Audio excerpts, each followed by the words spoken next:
안녕하세요. 오늘은 2021년 1월 7일입니다.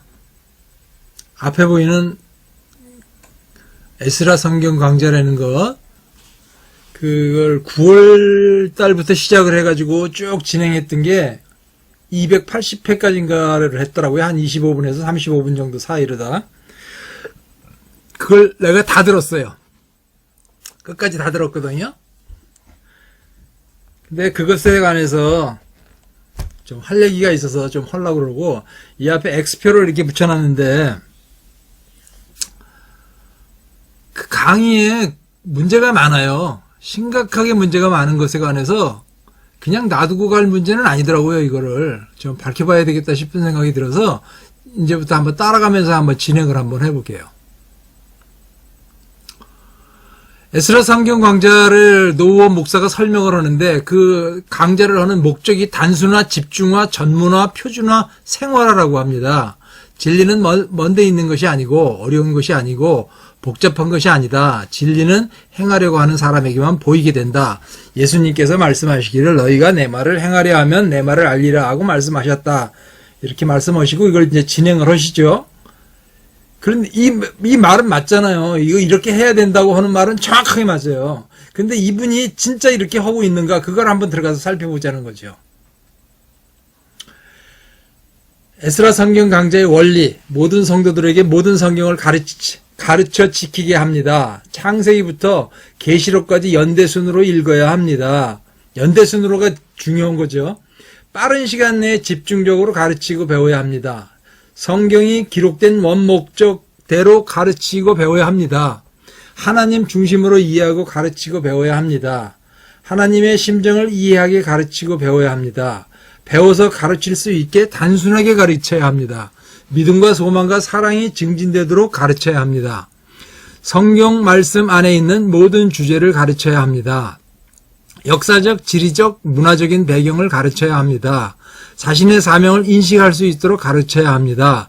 생명과 사명과 계명의 말씀으로 가르쳐야 합니다. 하나님과 사람과 사탄을 볼 수 있게 가르쳐야 합니다. 사람의 욕심과 소원과 목적을 내려놓고 배워야 합니다. 성경과 역사와 미래와 과학과 선교를 배워야 합니다. 틀린 말이 하나도 없어요. 목표와 원리 이런 것들은 맞죠. 16번, 성경 본문을 직접 공부해서 들어야 합니다. 경험 있는 안내자의 도움을 받아서 읽어야 합니다. 재미없어 보이는 책들도 다 공부해야 합니다. 좌로나 우로나 치우치지 말고 읽어야 합니다. 전문가의 지도를 받으면서 읽어 나가야 합니다. 구약을 먼저 바르게 읽은 후에 신약을 읽어야 합니다. 먼저 숲을 보듯이 시야를 넓혀서 읽어야 합니다. 기도하는 마음으로 성경을 읽고 배워야 합니다. 배운 것을 실천하면서 성실하게 배워야 합니다. 모르는 것이 있으면 반드시 질문해서 알아야 합니다. 번역이 애매하면 원어를 살펴보아야 합니다. 성경 본문을 여러 차례 읽어서 익숙해야 합니다. 스스로 신앙을 진단하면서 읽어야 합니다. 성경에 등장하는 인물들을 이해하도록 읽어야 합니다. 요절에 매이지 말고 통전적으로 읽어야 합니다. 항상 하나님의 뜻이 무엇인지 살피면서 읽어야 합니다. 교육자들로부터 성경 66권을 통달해야 합니다. 여기에 X표를 긋는 거는 조금 미안하네요. 무슨 얘기냐 그러면은, 여기에 지금 32가지가 이렇게 쭉 있는데, 이 내용은 그 원리를 설명했는데, 이거는 틀린 게 하나도 없습니다. 정확하게 맞거든요. 이렇게 해야 됩니다. 그럼 저분이 과연 그렇게 하고 있는 건가 한번 볼게요. 네, 들어가서 내용들을 볼게요. 에스라 하우스가 이렇게 쭉 한 25분에서 한 35분 정도 되는 거를 번호를 매기면서 오늘까지 280 강의를 했는데, 제가 280 강의를 다 들었어요. 다 들었기 때문에 제가 조금 자신있게 이제 얘기를 드리려고 그러는 거죠. 그러니까 이분의 중점적인 것은 창세기가 29시간이 거기 들어있거든요. 그러니까 여기에 엄청나게 많이 집중이 된 거죠. 창세기에. 그 다음에 레위기에 18강의가 들어있고요. 그 다음에 에스라서에 11번, 그 다음에 중간사에 16번, 나머지는 그냥 2시간, 3시간 뭐 이렇게 쭉 들어가 있어요. 그렇게 돼 있으니까 보는데, 이 노우어 목사가 중점적으로 하는 게 창세기, 레위기, 에스라, 중간사, 이렇게 4가지라는 것이죠. 자, 빼먹지 말고 가르쳐야 된다고 하잖아요. 지금이야 이거는 뭐 간략하게 하는 거니까 그럴 수도 있다고 봅니다. 그런데 창세기 8번에 가서, 그러니까 8번째 가서 인간의 타락과 제사 문제에서 여기 가인과 아벨이 나오거든요. 그리고 9번에 딱 가면 뭐가 나오냐 그러면은 거인들의 초래한 대홍수 심판이 나오죠. 이 8번은 4장이고 9번은 6장이죠. 5장이 빠진 거죠. 뭐 물론 빼놓을 수도 있습니다. 지금 뭐 대략 이렇게 대략 짚어나가는 거니까. 그런데 그 5장이 뭔가 하냐면 창세기 5장이 족보에 관한 얘기거든요. 족보에 관한 얘기인데 노후호 목사는 족보라는 걸 굉장히 중요하게 얘기하는 분인데 그분은 확 빼먹고 넘어가더라고요. 8장과 9장 사이에. 거기에 뭐가 있냐? 이런 게 있죠. 어떤 게 있냐 그러면요. 이런 얘기예요. 창세기 4장에 보면 쭉 족보가 딱 나오죠. 아담이 뭐 130세에 셋을 낳고 뭐 이렇게 쭉 나가는 게 있죠. 26절에 보면 이런 얘기예요. 셋도 아들을 낳고 그의 이름을 에누스라고 하였으며 그때의 사람들이 비로소 여호와의 이름을 불렀더라. 이게 중요한 포인트예요. 이거는 굉장히 빼먹고 가서는 절대로 안 돼야 될 중요한 자리인 거죠. 근데 이런 부분들은 자기는 중요하다고, 족보가 중요하다고 얘기를 해요. 나중에 가면 에스라 족보를 막 얘기하면서 자신의 족보까지도 얘기를 하더라고요. 자신이 뭐 광주 노씨라고 그런 얘기도 뒤에 가서 하는 걸 들었어요. 얘가. 근데 족보가 굉장히 중요하다고 하면서 족보 있는 자리는 또 싹 빼먹고 간 거예요. 그리고 이 창세기 5장에 보면은 이거 굉장히 중요한 자리거든요. 창세기 5장 에녹은 65세에 무두셀라를 낳고 무두셀라를 낳은 후에 300년을 하나님과 동행하며 자녀를 낳았으며 그는 365세를 살았더라. 에녹이 하나님과 동행하더니 하나님의 그를 데려가심으로 세상에 있지 아니하였더라. 이게 굉장히 중요한 거죠.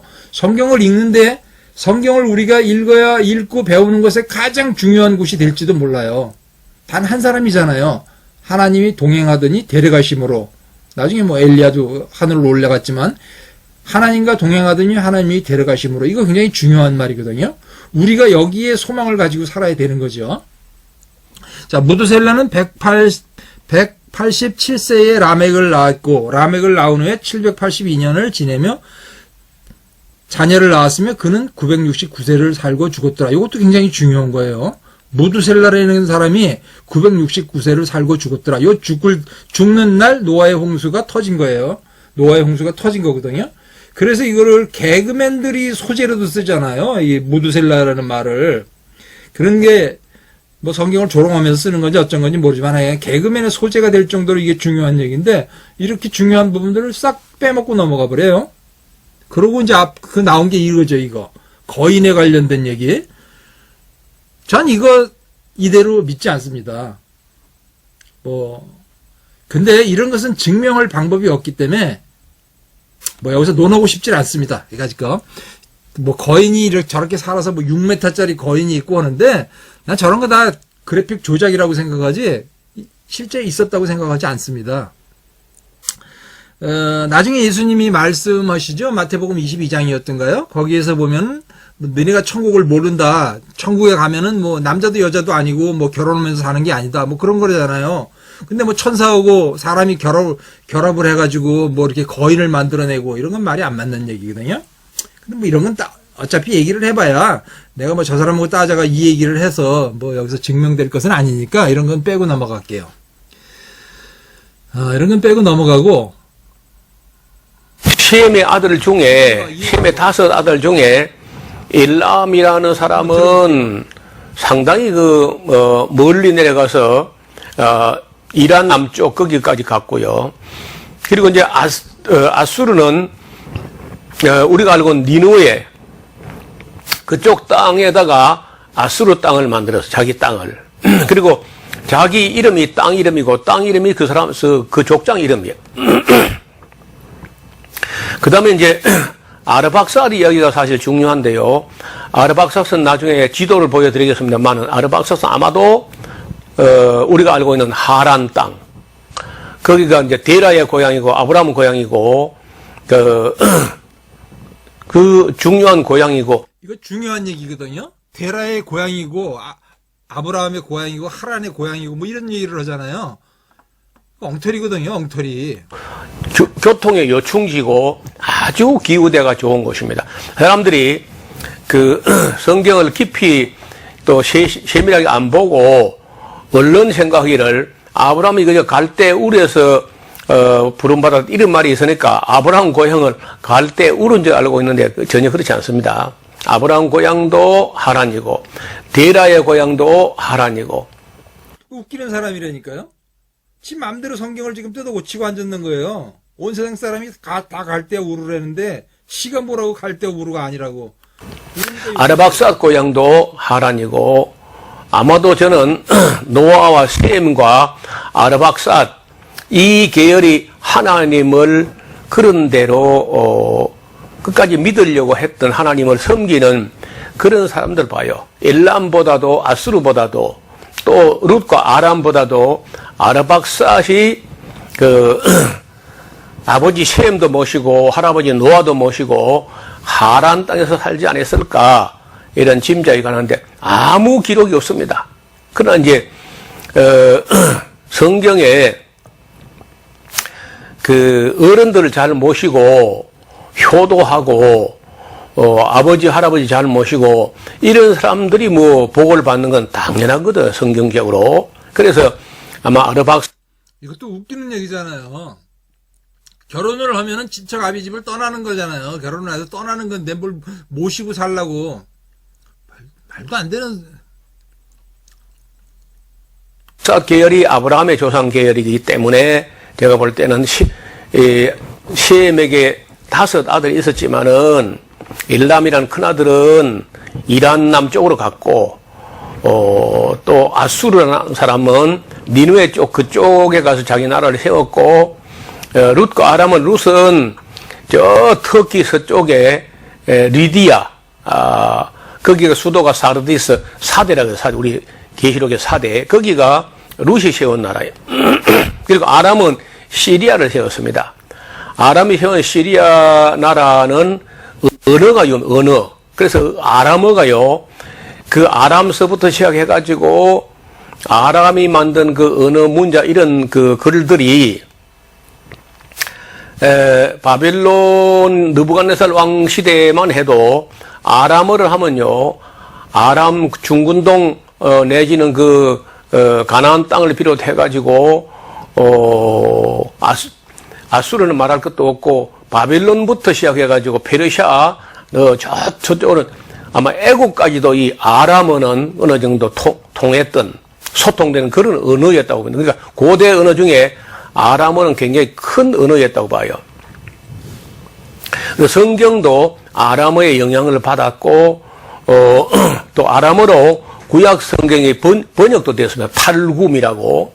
그 정도로 아람어는 굉장한 언어였습니다. 지금 뭐 시리아가 참 별 볼이 없게 됐지만은 그러나 셈의 아들 중에 아람이 세운 나라가 시리아라는 건 분명하기 때문에 역사 이야기를 할 때 성경을 모르면은요 그 역사가 뿌리가 없는 역사가 돼요.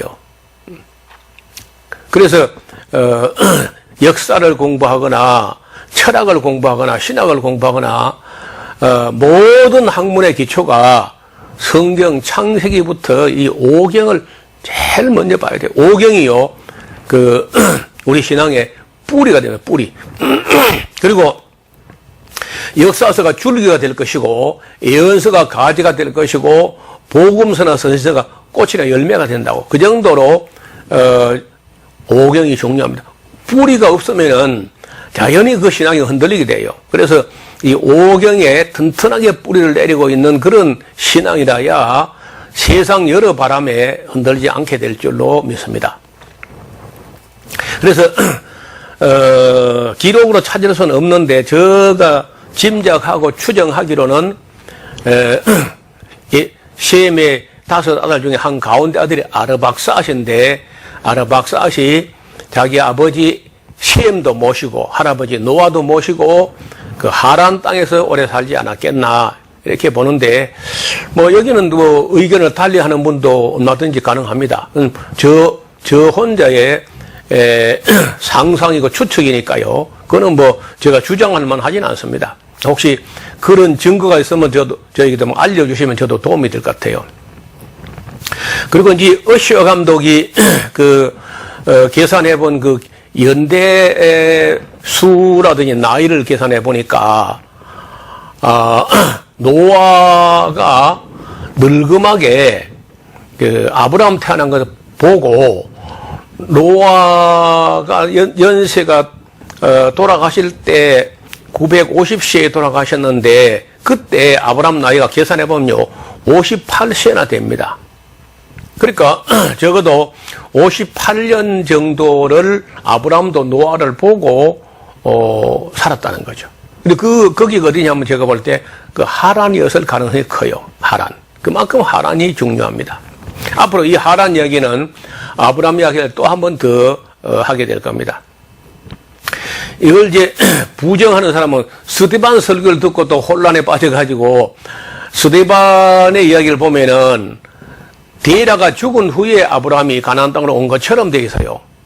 그건 사실 잘못된 이야기거든요. 그는 스데반이 잘못 말해서가 아니라, 스데반이 공부한 책이 우리가 가지고 있는 이 마스라 사본이 아니고 사마리아 오경이라는 책이 있습니다. 그리심산에 세웠던 사마리아 사람들이 오경을 가지고 약간 고치고 변개하고 해가지고 그걸 가지고 공부한 사람도 있고, 70인역을 가지고 공부한 사람도 있고, 우리가 70인역은 헬라어죠. 우리가 가지고 있는 이 마스라 사본이라고 하는 이 전통을 공부한 사람이 있는데 그 약간 다릅니다. 일단 우리가 공부하는 것은 마스라 사본을 가지고 공부하는 입장이기 때문에 그걸로 사마리아 오경 아니고 지금 현재 우리가 가진 마스라 사본을 가지고 연대를 개선해 보면은 아브라함이 최소 58년 내지 60년 정도를 노아를 보면서 살았다는 거죠. 지금 여기서 쭉 설명을 해오지만요, 제가 이렇게 해설을 하는 거 애매한 거는 얘기 안 하고 이게 정확하게 구분될 수 있는 것만 얘기를 할게요. 지금 아담이 954를 살았다 이렇게 얘기를 했죠. 그 말 틀리죠. 아담은 130세에 셋을 낳고 800년을 더 살고 죽었더라. 그게 창세기 5장에 나오는 얘기예요.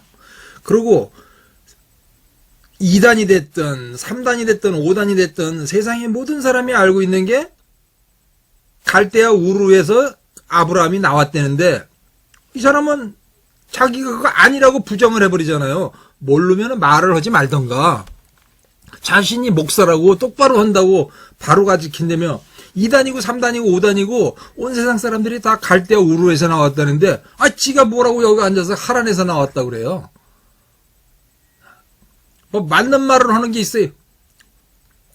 이 사람이 습성이 그렇더라고요. 내가 이렇게 280 강의를 내가 다 들어보니까 이 사람은 습성이 강의를 시작할 때 다른 사람들은 안 가리키고 나만 가리키고 전부 그런 식이에요. 전부 다. 자, 그럼 내가 그냥 헛소리를 하는 거 한번 보자고요. 자, 이거 다 틀린다는 거예요. 이런 식으로 가리키면 안 된다는 거예요. 성경을 전부 지금 왜곡시켜놓고 있잖아요. 이 사람이 지금. 자, 이게 20강에 나와 있는 거야. 하란은 그의 아비 데라. 이게 창세기 11장 28절에 보면 하란은 아비 데라보다 먼저 고향 갈대아인 우르에서, 갈대아인의 우르에서 죽었더라예요. 자, 지도를 볼게요. 지도를 여기가 갈대아 우르예요. 쿠웨이트 있는데 거의 가까이 온 거죠. 여기 지금 이라크의 맨 끝쪽이죠. 여기 쿠웨이트인데 여기가 갈대아 우르인데, 창세기 11장 28절에 분명히 써 있잖아요. 하란은 아비 데라보다 먼저 고향 갈대아인의 우르에서 죽었더라. 여기에서 살다가 세 아들을 낳고 살았지요. 세 아들을 낳고 살다가 하란이 죽어서 이 자리를 떠난 거예요. 하란이 죽어서. 그러니까 하나님이 아마 떠나라고 했는데 안 떠났는지도 모르죠. 그래서 하란을 친 거예요. 하란이 죽었기 때문에 떠나서 가는 거죠. 가족들, 식구들을 다 데리고서 떠난 거예요. 떠나서 여기까지 오다가 여기 하란이라는 도시잖아요. 근데 큰 아들이 하란이었죠. 그러면 아들을 낳는데 왜 하란이라고 이름을 썼을까? 그 생각을 한번 해보자는 거예요. 하란이라는 도시가 무역의 중심로이기 때문에 굉장히 좋은 도시였을 거라고 생각이 돼요. 그렇게 상상해 볼 수가 있어요. 그러니까 사람을 낳으면 서울로 가야 된다, 서울로 가야 된다, 이런 것처럼 서울로 가야 된다는 거, 그 서울이요. 그래서 그것을 동경했기 때문에 자기 아들의 이름을 하란이라고 지었을 수가 있죠. 그래서 하나님이 그를 친 거예요. 하나님이 하란을 치고 그 다음에 그 자리를 떠나죠. 떠나서 어디로 가라고 그랬는데, 아마 가나안까지 가라고 그랬는데 가지를 않고 하란에 와서 또 머물러 버리는 거죠. 이런 상황이 생겨버린 거예요. 자, 그러면 이분은 선지서 이렇게 보면 여기는 나중에 설명을 드릴게요. 자, 우선 셈과 함과 야벳 이런 것들에 대해 출생의 비밀을 한번 알아볼게요. 먼저 아브라함과 나흘과 하란, 이렇게 데라가 70세에 아브라함과 나흘과 하란을 낳고 이렇게 돼 있잖아요. 그러면 첫째가 아브라함이고 둘째가 나흘이고 셋째가 하란이다, 이렇게 생각하는 거잖아요. 이렇게 바보 같은 생각이 어디 있어요. 이거 바보가, 중요한 사람을 앞에다 쓴 거지 중요한 사람이 첫째, 둘째, 셋째가 아니란 말이죠. 셈과 함과 야벳, 이것도 첫째, 둘째, 셋째가 아니라는 거예요. 그건 어디 가서 보면 킹제임스 성경에 보면은 정확하게 쓰여져 있어요. 야벳이 첫째라고. 그럼 아브라함과 나홀과 하란에 관한 얘기도 한번 살펴볼게요. 자, 창세기 11장 29절에 11장 28절이었고요. 29절에 보면 나홀의 아내는 밀간이 하란의 딸이요 그랬어요. 하란의 딸이요. 자, 이게 첫째, 둘째, 셋째인데 이 사람들의 터울이 뭐 1살, 2살이 아니잖아요. 보통 몇십 년씩 터울이 지는데, 자, 여기서 보면은 하란의 막내의 딸하고 형하고 결혼을 하려면 나이 차이가 너무 크죠? 이거 말이 안 되는 거 이해가 되시죠? 이해가 되는 거죠? 자, 이건 어떻게 생각해야 되냐, 그러면 제가 이걸 다 설명을 드리면은 굉장히 복잡해지기 때문에 조금 넘기면서 설명을 드릴게요. 여기 있잖아요. 어디서 볼 수 있냐, 그러면은 다음 칸에 볼게요. 여기. 사도행전 7장 4절에 보면은 그의 아버지가 죽음에 하나님이 그를 거기서 너희가 지금 사는 이 땅으로 옮기셨느니라. 사도행전 7장 4절이에요, 요게. 자, 여기 보면은, 그러니까, 아브라함이 데라가 죽은 다음에 고향을 떠난 거죠. 그러면 데라는 205세에 죽었으니까 75세에 아브라함이 떠난 거잖아요. 그럼 205 빼기 75를 하면은 데라가 아브라함은 130살에 나온 것으로 보이고요. 그 다음에 둘째가 누군지는 모르지만 나흘이잖아요. 데라의 아버지가 나흘이에요. 데라의 아버지가 나흘인데 데라의 아버지가 죽은 다음에 아마 나흘이 태어난 것 같아요. 그래서 할아버지 이름을 따서 나흘이라고 이름을 지었을 거라고 생각이 되죠.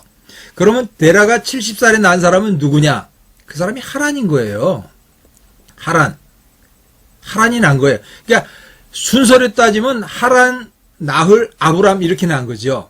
그러니까 하란이 자식을 낳으면은 하란하고 데라하고 나이 차이가 60살이 나고 데라 여기는 몇 살이 나냐 그러면 49살이 나잖아요. 그러니까 하란이 자식을 낳은 게 나흘과 아브라함하고 결혼을 했다면은 정확하게 맞지요. 그래서 노후호 목사는 성경을 바르게 보고자 하는 노력을 자기가 하는지 안 하는지 모르지만은 바르게 보고 있는 것이 아니에요. 셈과 함과 야벳에 관한 얘기도 마찬가지예요. 이거는 어디에 가서 보면 킹제임스 버전에는 분명히 야벳이 셈의 형이라고 나와요. 장자가 야벳이라고 써져 있는데 킹제임스 버전은 어쩌고 저쩌고 하니까 그러면 킹제임스는 아닌 걸로 따져보잖아요. 500살, 그러니까 노아가 500살이 됐을 때 셈과 함과 야벳을 낳고 새 쌍둥이 난 거 아니란 말이에요. 새 쌍둥이를 낳은 거 아니죠. 그럼 500살이 난 사람이 분명히 하나가 있어요. 그 다음에 셈이 100살이 됐을 때 홍수 2년에 셈이 100살에 아르박삿을 낳고 이렇게 되는 거예요. 그러면은 홍수가 시작한 다음에 2년인지 홍수가 끝난 다음에 2년인지는 잘 이해가 안 가요.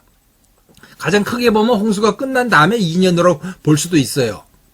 그러면 그때가 그때가 100세라는 거죠. 그러면 첫째와 둘째 사이가 간격이 몇 년이 나냐 그러면 최소한 3년이 나는 거예요. 2년 내지 3년이 나는 거죠. 그래서 야벳이 첫째, 셈이 둘째, 함이 셋째가 될 상황이 가장 높은 거예요. 그래서 거기는 나이 차이가 크게 안 나죠. 그렇지만 이건 연대기를 따져 나올 때는 분명히 거기서 2년 내지 3년의 차이가 생기는 거고. 그런데 하란과 아브라함의 나이의 차이는 어떤 식으로 생기냐 그러면 차이가 얼마큼이냐면 60년이 나는 거예요. 70세에 낳고 130세에 나니까 여기 60년. 나이 간격이 엄청나게 크게 되죠. 그래서 그런 모든 정황을 따져보면은 창세기 11장 29절 나홀의 아내는 밀간이 하란의 딸이요. 이 말이 맞으려면은 이렇게 돼야 맞아요. 이거 거꾸로 되면은 이 맞지를 않게 되죠. 여러분들 이해가 되시죠? 자, 다시 한번 뒤로 가볼까요? 자, 갈대아 우르에서 났다는 거예요. 갈대아 우르에서 났는데 하나님이 떠나라고 했어요. 근데 안 떠나고 오무작거리고 있는 거를 떠나게 만들었는데 그걸 어떻게 떠나게 해요? 여기 있잖아요. 하란은 아비가 데라부도 모양 갈대아루에 죽었더라. 하나님이 치신 거예요, 하란을. 근데 첫째 이름이 하란이었는데 데라가 아들을 낳고 첫 번째로 난 사람의 이름을 왜 하란이라고 지었을까? 하란이 여기가 가장 번성한 도시였다는 거예요. 시골 깡촌에 살다가 내가 시골 깡촌에 가서 사는데 저 하란이라는 도시가 아주 좋은 도시란 말이에요. 그래서 그 도시를 그리워해가지고 이름을 지은 게 내 아들을 하란이라고 이름을 지은 거지.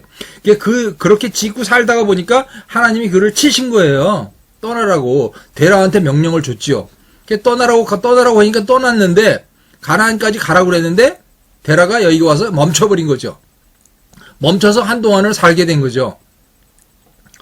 아브라함도 그 명령을 들었을지도 몰라요. 하지만 아버지의 명령을 거역할 수가 없었기 때문에 여기 와서 한참 동안 살아서 뭐 여기가 고향이 됐을지도, 제2의 고향이라고 말할 수 있는 시간이 됐을지도 모르죠. 1, 2년을 살은 게 아니라 뭐 한 20년, 25년을 살았을지도 모르는 거니까요.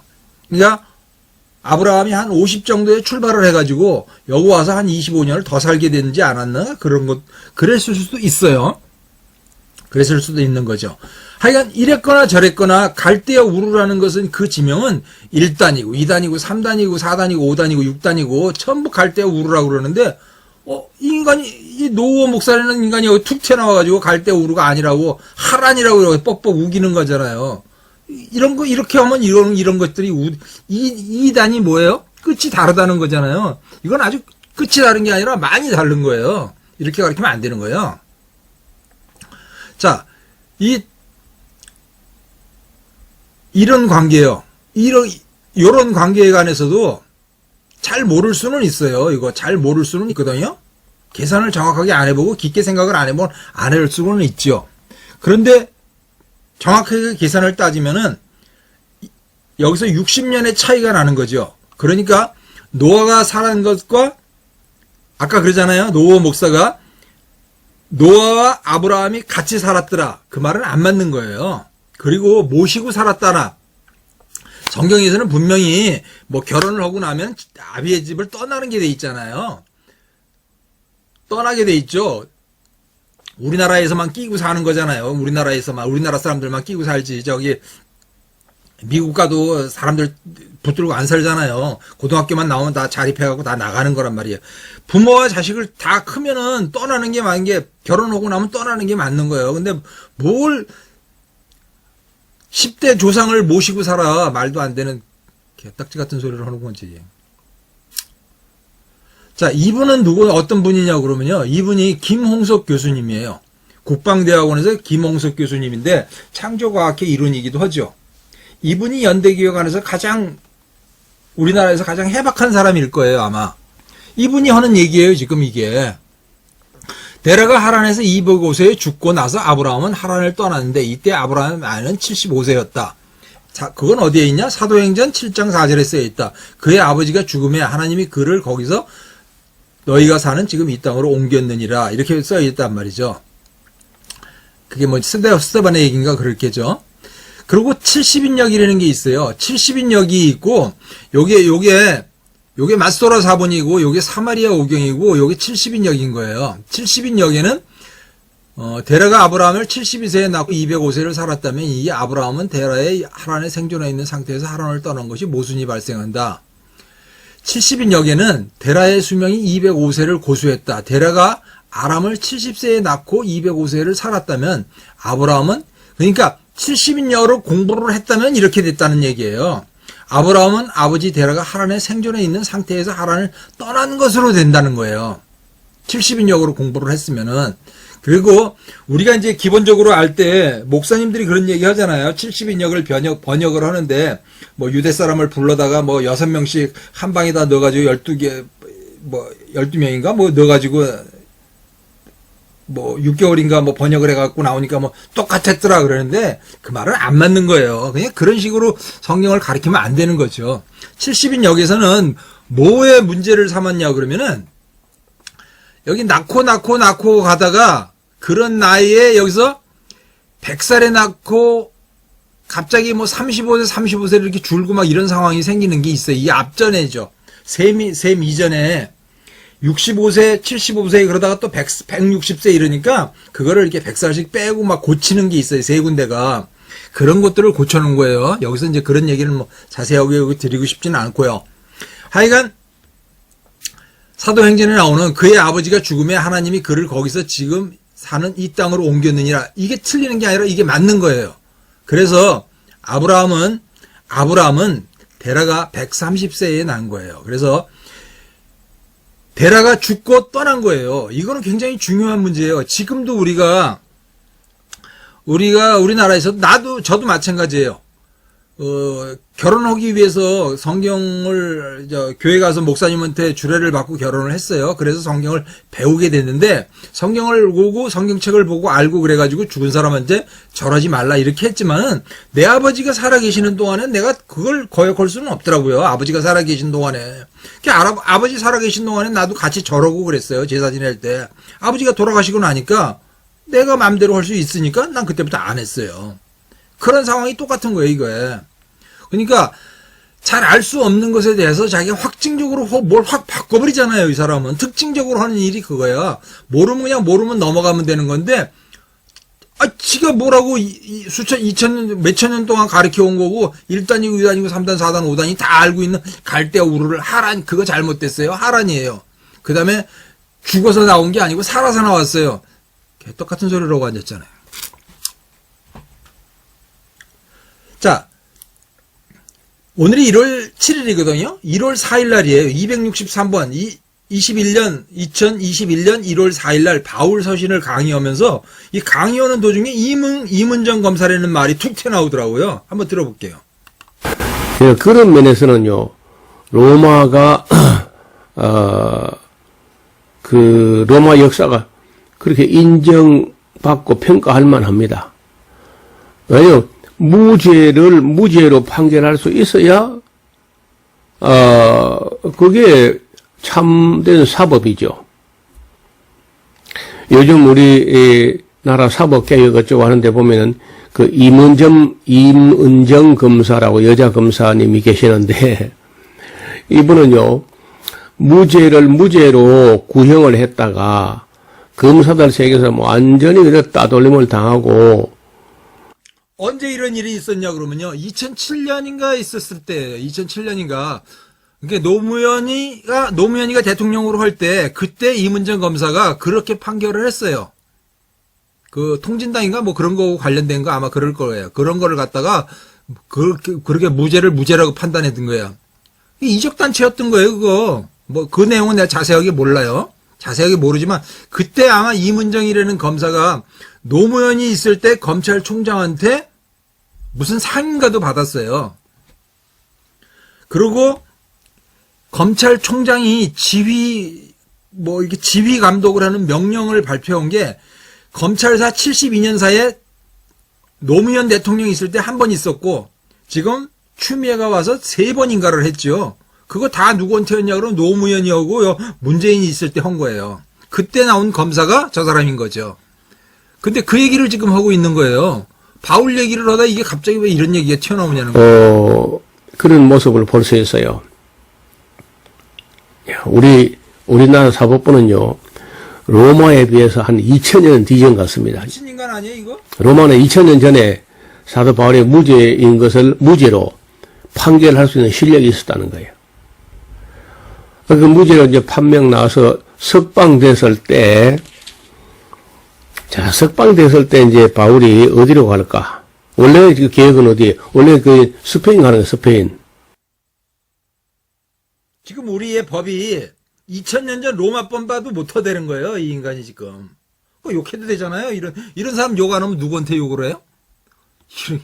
이런 인간이 목사라고 그러고 앉았으니. 자, 이문정이가 뭐 했나 볼까요? 이문정 울산지검 부장검사도 어제 SNS 게시글에서 검찰의 정치 개입이 노골적이라며 유독 특정 고발 사건에 대해서만 정의를 외치며 파헤친다고 비판했습니다. 조국 부인 정경심이를 기소했다는 거, 그때 공소시효 마지막 날이 돼가지고 부르지 않고 고소를 했잖아요. 참고인을 본인 조사를 안 하고, 그때 검찰 그 사람이 법무부 장관으로 돼 있으니까 부인을 불러다가 저거를 할 수는 없었죠. 그러니까 기소는 했던 거예요. 근데 그거 잘못됐다는 거잖아요, 이 사람이 지금. 이렇게 잘못됐다는 거. 잘못된 거를 잘못됐다고 하는 건지, 잘못 안 된 걸 잘못됐다고 하는 건지 한번 보자고요. 자녀 입시. 자, 저 사람이 이문정 검사예요. 그러면 그 정경심이가 지금 어떻게 됐어요? 지난달 12월 23일 날 법원에서 판결이 났죠. 이렇게 판결이 난 거예요. 시비리 등으로 기소된 조국 전 장관의 부인 정경심 교수가 1심에서 징역 4년을 선고받고 법정 구속됐습니다. 핵심 쟁점이었던 동양대표 창장 위조를 비롯한 입시비리 혐의가 모두 유죄로 인정됐습니다. 취재기자 연결해서 내용 들어보겠습니다. 임성호 기자. 네, 자, 모든 것에 유죄를 받았어요. 이걸 기소를 한 검찰을 이거 했는데, 이거 검찰을 그걸 비난하는 사람이 이문정이라는 거고, 그 이문정이라는 사람을 잘한다고 하는 사람이 노무호라는 목사예요. 목사라는 인간이 저러고 있어도 되겠냐고, 저게. 자, 맞아, 다 들어볼까요? 서울중앙지방법원입니다. 네, 1심 선고에서 실형이 나왔죠. 네, 그렇습니다. 서울중앙지법은 오늘 오후에 열린 선고 공판에서 정경심 교수에 대해서 징역 4년에 벌금 5억 원을 선고하고 법정 구속시켰습니다. 재판이 끝난 뒤 정 교수는 서울 남부구치소로 수용됐습니다. 정 교수 측은 즉각 항소할 뜻을 밝혔는데요. 직접 들어보겠습니다. 특히 입시 비리와 관련된 부분. 더 들어봐야 뻔한 얘기 아니에요? 자, 모든 것에 대해서 유죄가 나왔다고요. 표창장 위조하고 위조한 거예요. 전부 다. 온 세상 사람들이 다 잘못했다는데 이 인간은 아니라는 거예요. 이문정이가 미치겠네 진짜. 우리나라의 이 법정이요. 2000년 전 로마 법정만도 못 터대는 거예요. 미친 인간이지 이게 똑바로 된 인간이에요? 자신이 그렇게 아는 거는 상관이 없어요. 목사라는 지도층이 자리에 있으면서 그거를 방송으로 내보내면서 이따위 소리를 하고 앉았다니까? 그런 면에서는요. 이문정 울산지검 부장검사도 어제 자, 2020년 12월 14일 오후 설교 이사야서를 54장을 설교하면서 또 뭐라고 하는가 보잖아요. 이 목사의 정치관을 한번 보자고요.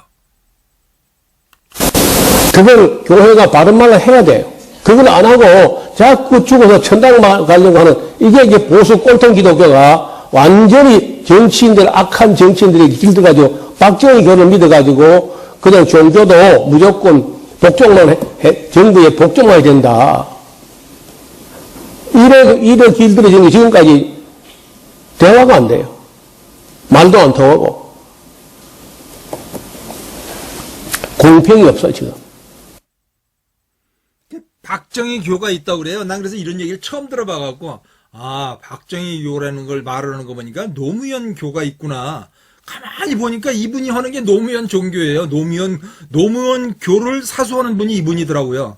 자, 이거 또 한번 볼게요. 이건 뭐죠? 율법을 주신 목적. 이거 레위기 설교할 때 나온 거래요. 이게 40분에 가서 레위기 살만한 세상을 얘기하는 거예요. 우리나라에서 노무현 대통령, 문재인 대통령 두 사람만 사람 살만한 세상을 만들어보자. 사람이 우선이야. 돈이 우선이 아니고. 그래 했던 거 아니에요, 지금까지. 그런데 그 말만 하면 좌파 빨갱이 목사다. 목사들 수준이 그 정도니까. 좌파 빨갱이 맞잖아요. 볼까요?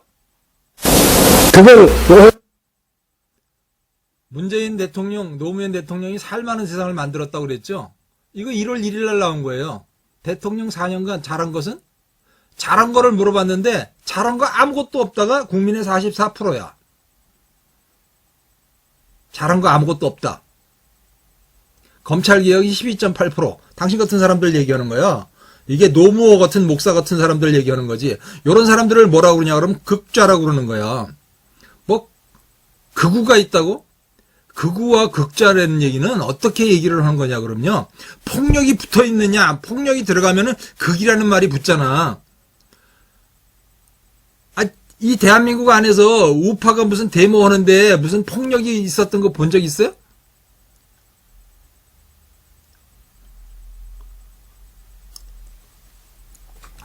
좌파 애들 그거 하는 데 가면은 맨날 쇠파이프 들고 나오는 거 있잖아. 그런 걸 보고 극이라는 말을 붙이는 거라고. 이 돌팔이 목사야. 자, 보자고, 이거. 오늘 나온 거예요, 지금. 1월 7일 날. 1월 7일 날 대통령 국정수행 평가서. 국정 지지율 62.7%가 다 잘못한다는 거잖아. 문재인이가 40몇 프로 갖고, 43% 갖고 대통령이 된 거죠? 그 43%를 찍어준 그 사람의 10%가 다 못한다는 거예요, 전부 다. 그런데 이 인간이 살만한 세상을 만들었어. 우리나라에서 노무현 대통령, 문재인 대통령 두 사람만 사람 살만한 세상을 만들어보자. 우리나라에서 노무현 대통령, 그러니까 이 사람이 지금 하고 있는 일이 무슨 일인가? 노무현 종교를 한번 만들어 보겠다는 거예요. 성경을 가지고 성경을 도구로 해갖고 노무현이 종교를 만들려고 하는 거잖아, 그러니까. 내가 강의 280개를 듣는데 중간중간에 나와요, 이런 얘기가. 계속 보수골통 그러면서 노무현이 얘기가 나오고 계속 나오는 거라고. 노무현이가 어떤 사람이었는가 한번 볼까요? 자, 이건 지금 무슨 얘기인 줄 알아요, 이거?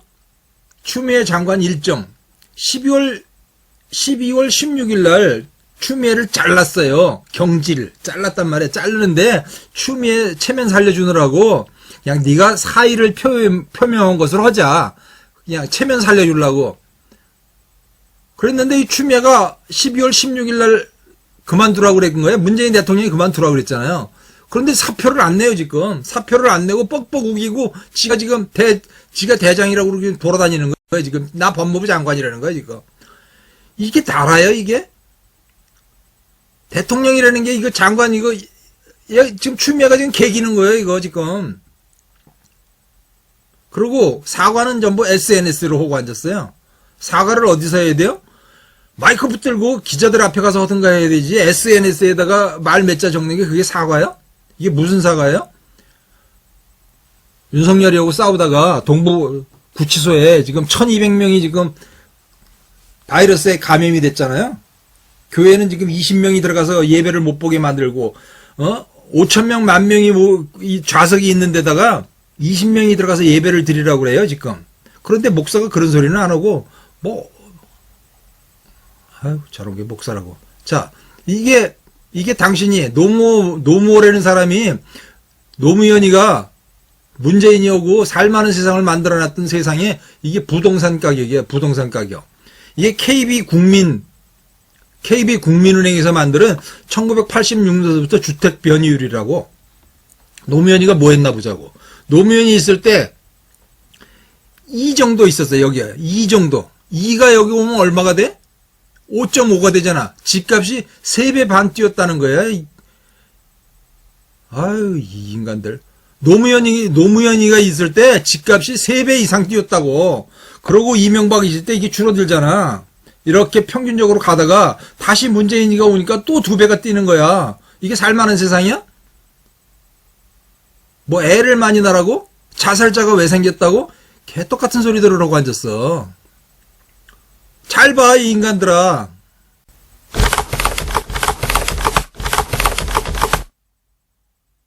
그거는 왜 문재인 정부에서 그런 걸 왜 자꾸 긁어 부스럼내는지 모르겠어요. 그 무슨 전략인지 체질인지 그 사람들의 그 이데올로기인지 나는 그 지금 경제며 민생 문제가 얼마나 심각한데 그런 것에 할 여가도 없을 텐데 그걸 자꾸 하는 게 동기가 좀 수상해요. 무슨 다른 동기가 있나? 지금 목사가 우리 학부모들은 동성애가 선천적인 것이 아닌 후천적인 것이며 여러 가지 성병과 에이즈의 원인이라는 것을 알고 있습니다. 그럼에도 불구하고 여가부는 왜 이런 동성애를 옹호하는 코드를 넣은 책들을 어린 초등학생들에게 읽히려 하는지 그 저희가 의심스러울 수밖에 없습니다. 자꾸 마음이 끌린다면은 그 외에도 지나친 남녀 성기 그림과 성기 삽입 그림, 성관계의 적나라한 묘사를 보여주고 있습니다. 남자한테는 삐쭉 나온 음경이 있어 여자한테는 털이 난 음순이 있는데 음순 안에는 구멍이 있어 남자의 음경이 여자의 구멍에 딱 들어가 얼마 뒤에 음경이 구멍 안에서 하얀 액체를 뿜어 이게 지금 문재인이하고 노무현이가 지금 가르치는 애들 교육이요. 중고등학교만 이러는 게 아니고 유치원 애들부터 이렇게 가르치고 앉았다고. 지금 유치원 애들부터 유치원 초등학교 중학교 고등학교 다 이 지랄 들으라고 앉았다니까. 근데 살만한 세상을 만들었다고? 노 목사, 당신은 이런 게 살만한 세상이야?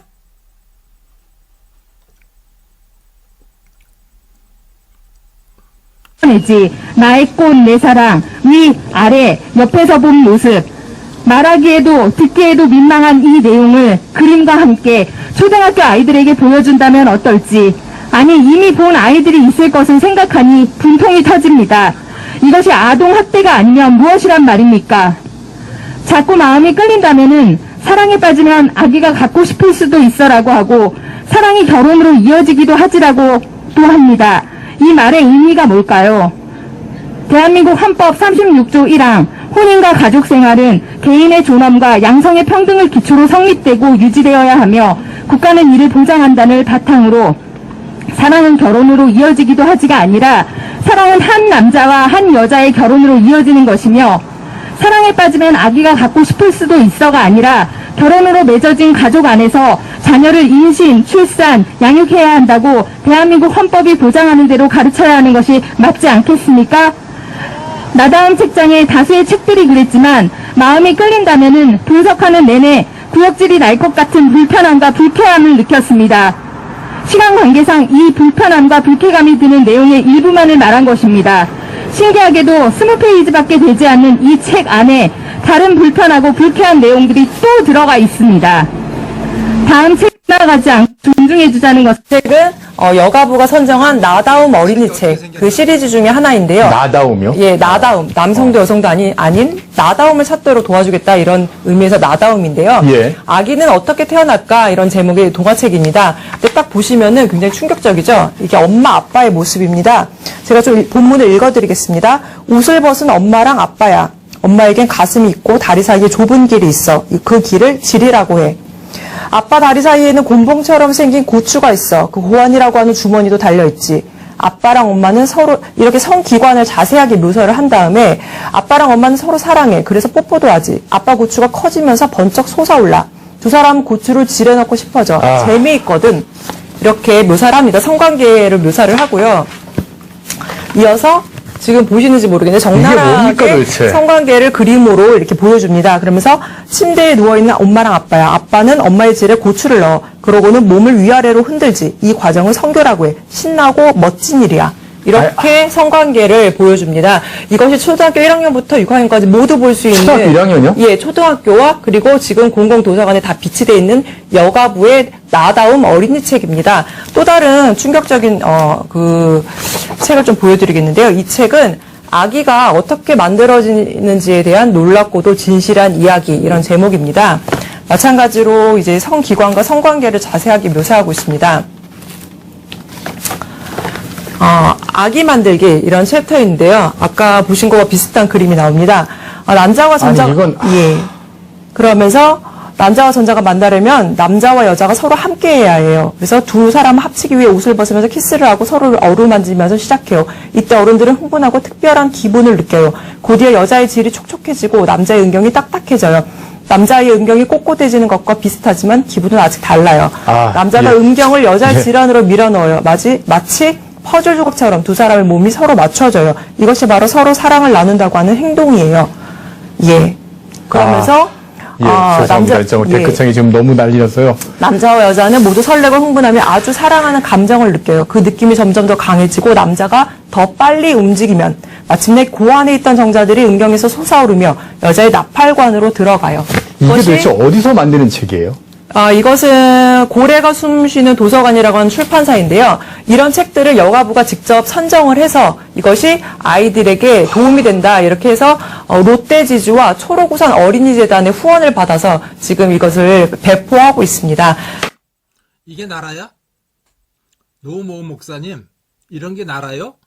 이런 게 당신이 잘한다고 하는 그 나라가 맞냐고, 문재인이냐고. 노무현이가 이거 만들어 놓은 거예요. 노무현이 때부터 시작한 거예요, 이거.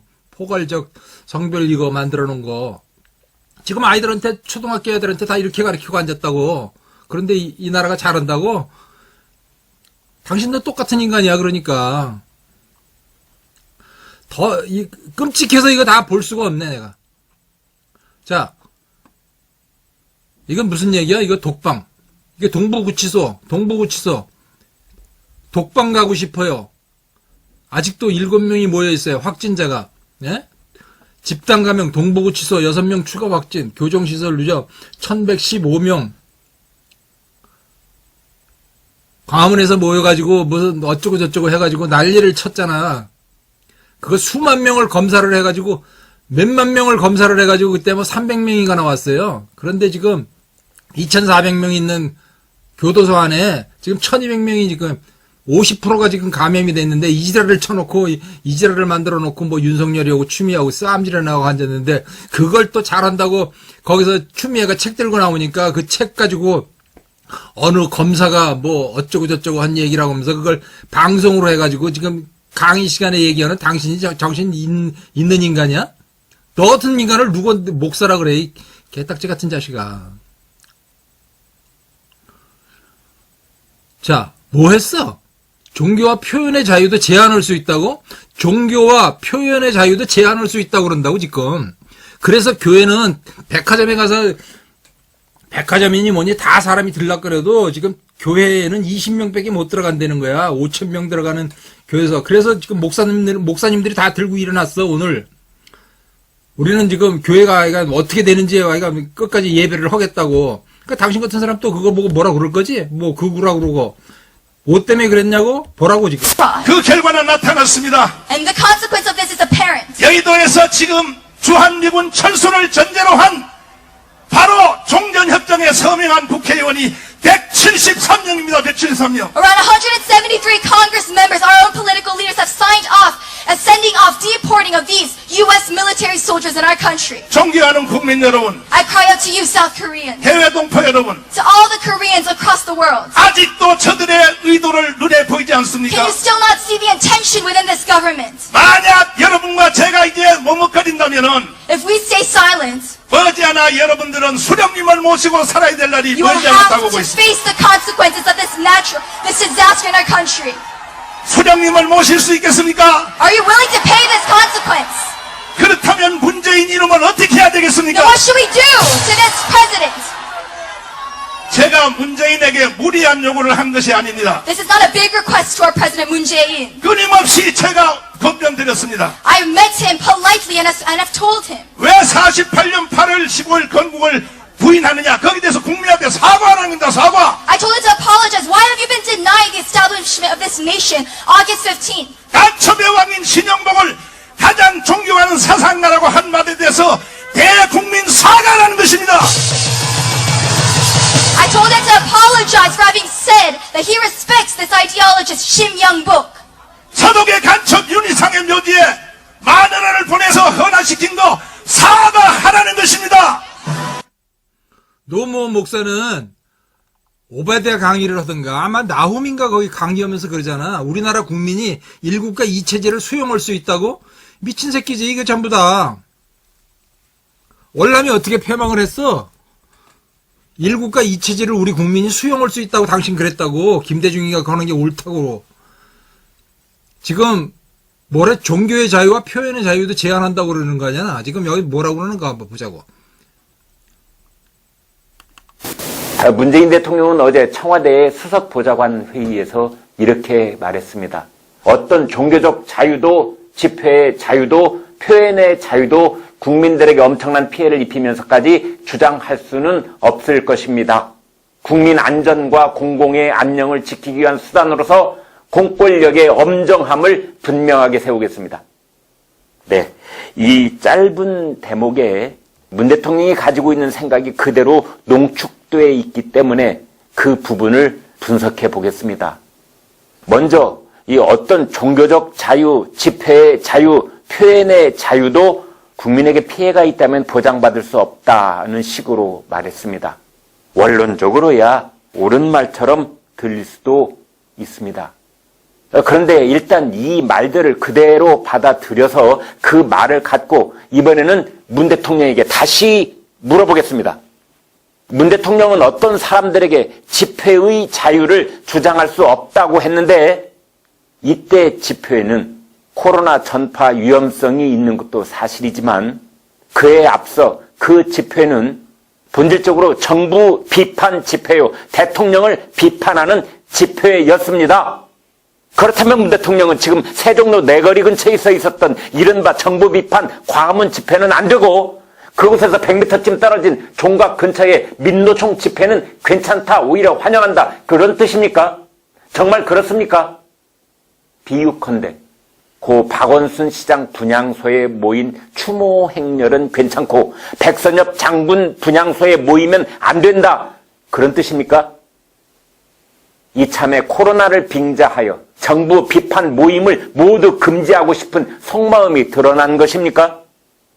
집시법 위반, 과거에 긴급조치법 위반 이런 것들로 잡아넣겠다고 협박하고 있는 중입니까? 문 대통령은 또한 표현의 자유도 주장할 수 없을 것이라고 했는데요. 이건 역시 대통령과 정부의 코로나 방역 대책을 비판하는 말들은 주장할 수 없고 거꾸로 일부 교회와 파업의사들을 비판하는 말은 허용될 수도 있다. 그런 뜻입니까?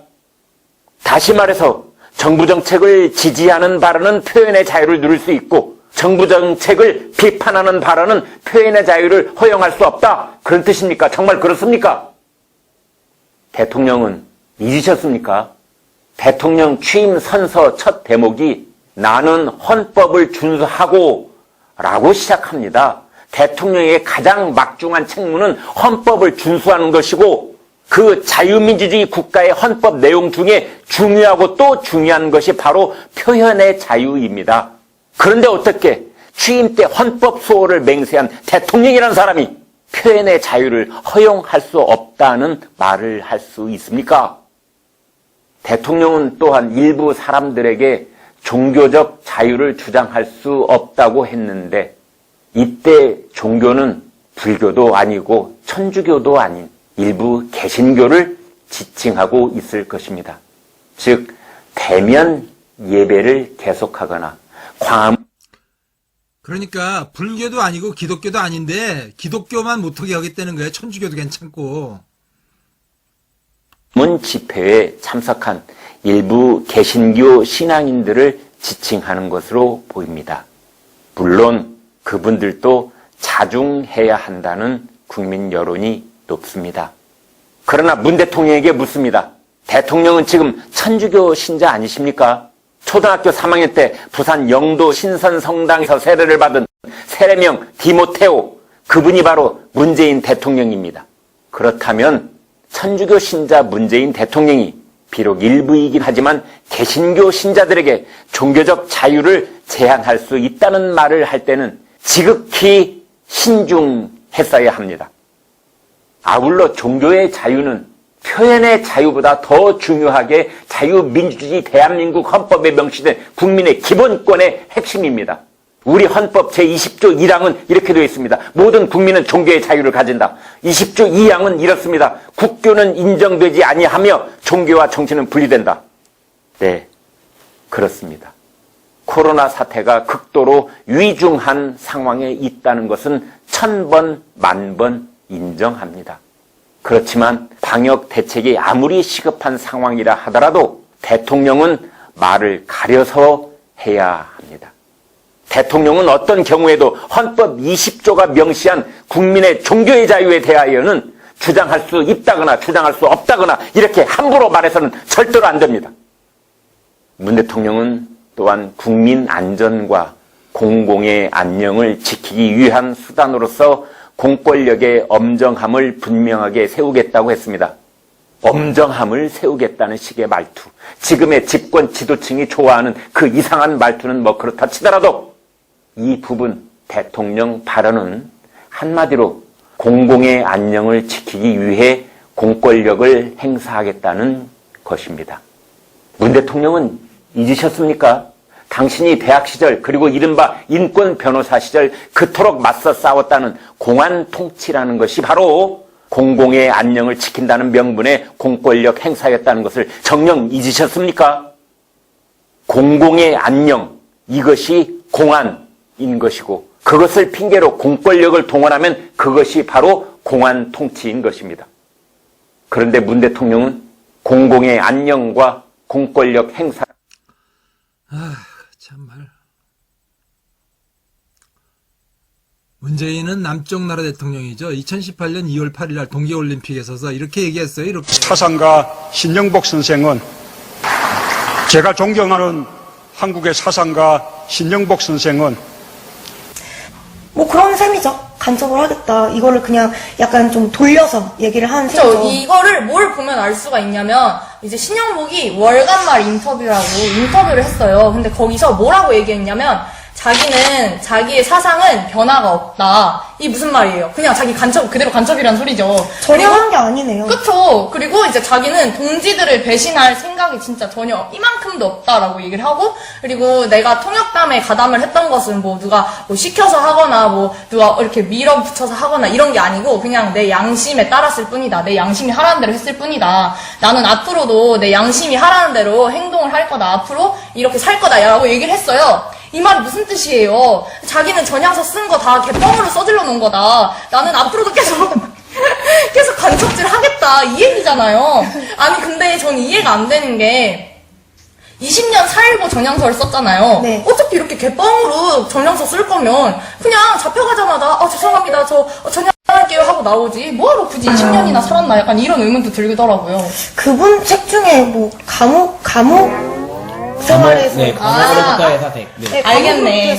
이 책을 쓰려는 큰 그림이 쓰려고 나는 감옥에 20년 동안 살았다. 큰 그림이 아니었을까. 또 그렇게 생각할 수도 있겠네요. 그쵸. 근데 그렇게 양심적으로 자기는 간첩 활동을 앞으로 계속 지속하겠다라고 얘기를 하셨던 분이 대한민국에서 이제 또 교수 생활을 하셨어요. 석방 후에 성공에 대해서 교수 활동을 하셨는데요. 또 특히나 그분은 이제 뭐 제자라고나 할까요? 그런 사람들이 많죠. 뭐 말 안 해도 아실 분들은 아실 텐데 개그맨 중에 남성 김모 씨. 유명하죠. 또 가수 중에 또 남자분인데 윤모 씨. 그 나는 나방. 나는 나방. 네, 나는 나방 부르셨던 분이 또 계세요. 네. 근데 이 성공회대는 아니 간첩을 그렇게 교수로 그냥 바로 해주나 봐요? 그러게요.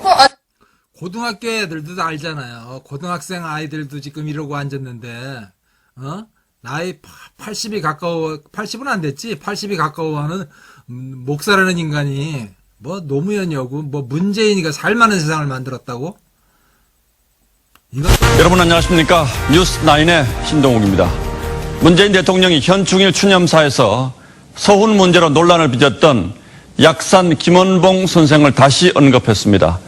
김원봉이 이끌었던 조선의용대가 광복군에 편입됐고 오늘날 국군의 모태가 되었다는 것입니다. 그런데 김원봉은 광복 후 북한 정권에 참여했고 6.25 전쟁 공로로 북한 정권으로부터 훈장까지 받은 인물입니다.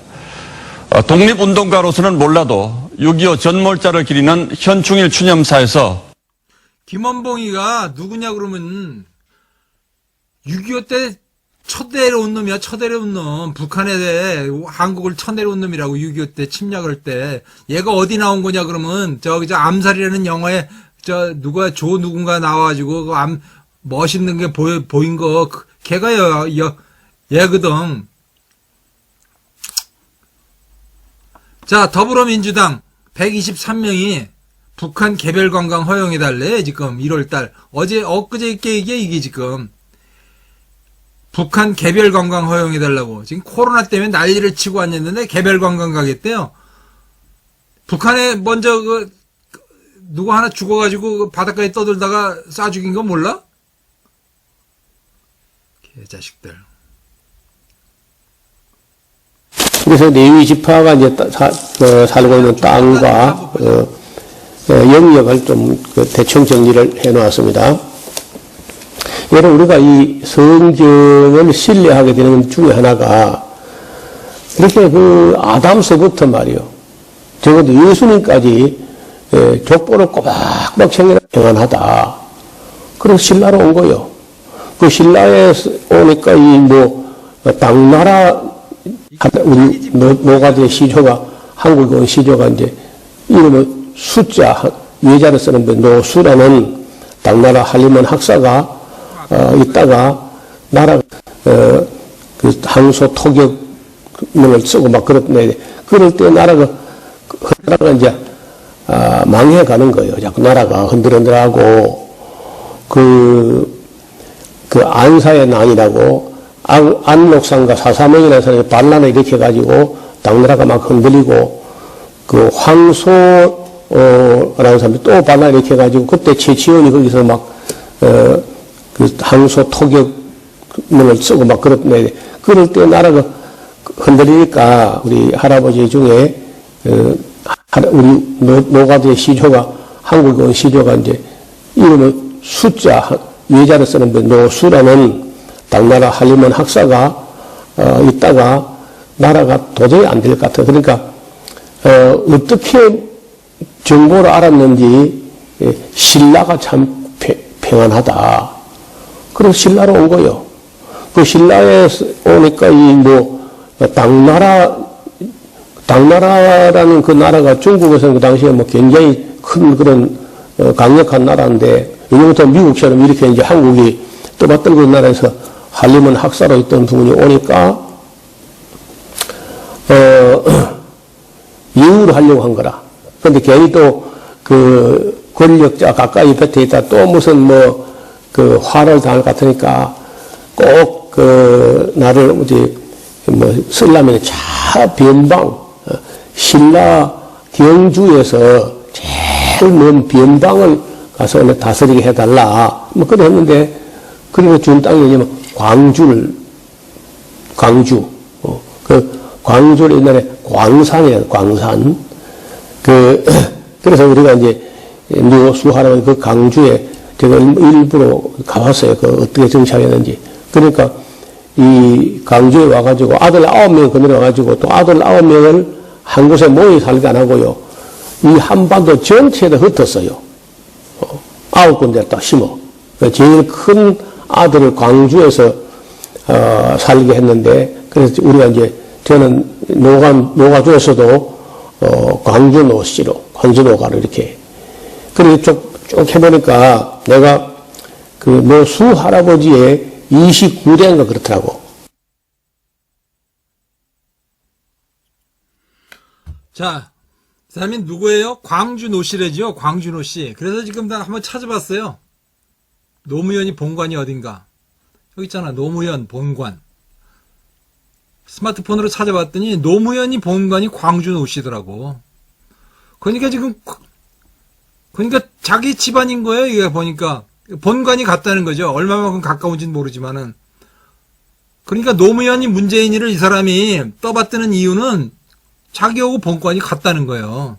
성경을 끌어다가 문재인이 노무현이 그거 노무현 종교 만드는 거지. 자기가 지금 거기에 써먹는 거예요. 지금 성경을 280 강의하는데 계속 나오는 거예요. 계속 그 안에. 자, 한림원이 뭐예요? 당나라에서 온 한림원이라는 거 있잖아요. 자신이 지금 뭐 에스라하우스 만들어 놓고 뭐 은퇴한 사람들을 불러다 놓고 뭐 할리몬이라고 만들어 놨죠. 그 노무현 종교에 이게 자기 노무 종교를 만드는 거야. 근데 왜 하필 그 이름이 할리몬이냐고, 이름이. 기독교를 전파하는데 그게 왜 노씨 집안에 있었던 그 얘기를 여기다가 갖다 써붙여 놓는 얘기야. 에휴, 인간아. 그러면서 무슨 나이 들었다고 뭐 머리는 허옇게 해가지고 그러고 나오냐. 아이고. 정말. 아이고. 오늘은 그만할게요.